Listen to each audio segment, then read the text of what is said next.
Today on Teuty's track analysis, we have the track of the day for January 20th, Toxic Paradise by SeanzoTM. Toxic Paradise is a multi-surface track with its main focus being on the dirt surface, but it also has small road sections throughout. The track has two finishes. The risky needs a minimum of 250 speed to reach, and at this same speed, taking the safer finish will cost you roughly half a second. I found the difficulty to be slightly harder than the average track of the day, ranking it a 6 out of 10. I finished with a time of 47.618, which was good enough for the gold medal, but well off the author medal time of 45.995. Overall, I thought the track was great. It had good driving lines and smooth transitions throughout. With that said, on the plus-minus rating scale, I give Toxic Paradise a plus rating. For the analysis today, we're comparing my lap versus the current world record ghost, which was Rask with a 45.445.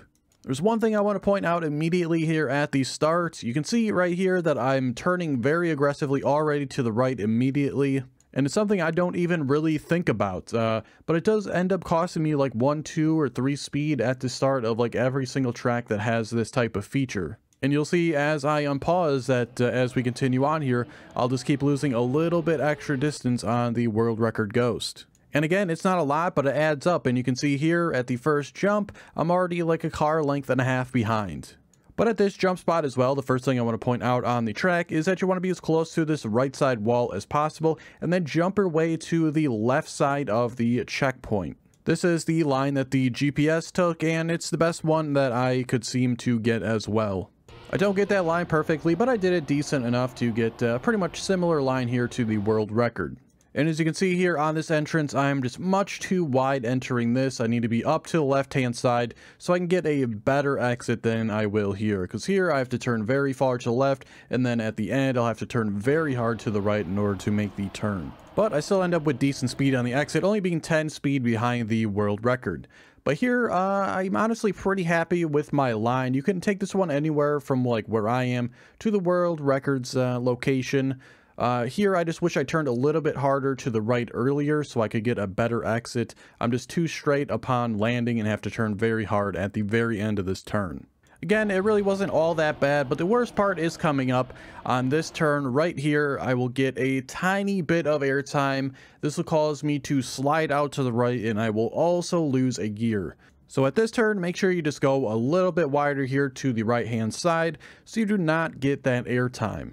Moving up a little bit to this checkpoint, that gear issue and the little bit of airtime and slide out caused me to lose 30 speed at this checkpoint. The world record drove through this checkpoint with 228 speed, while now I have 198. So a pretty big and very costly mistake on my part.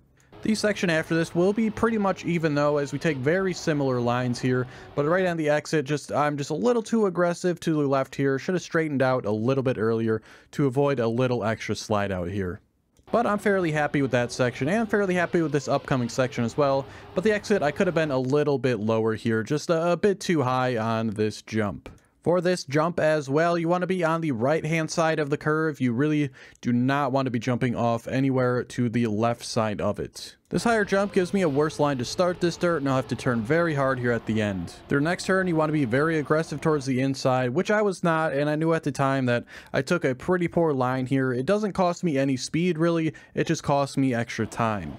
After that, I take a pretty similar line to the world record through this part, but here on the exit and into this final part, into the finish, just a very bad line here. I'll end up being very far outside. I was just not aggressive enough towards the right side of this turn. And you'll see here moving up a little bit that I almost even slide off this upper edge. I slid off this upper edge plenty of times in previous runs, so really just a pattern there, just not being aggressive enough at the start of that turn. Moving up again though into the risky finish, like I said earlier, 250 speed minimum for this, but I'd recommend much higher than that to make it more consistently. 250, just the bare minimum. For the final thoughts today, I don't really have a whole lot to say, just a very good track overall. I do have a few minor things to clean up, and really I just made one big costly error in the middle of my run today. If you enjoyed today's analysis, please like the video and subscribe so you don't miss out on them in the future. Also, check the description for links to my Twitch and Discord if you're interested in those.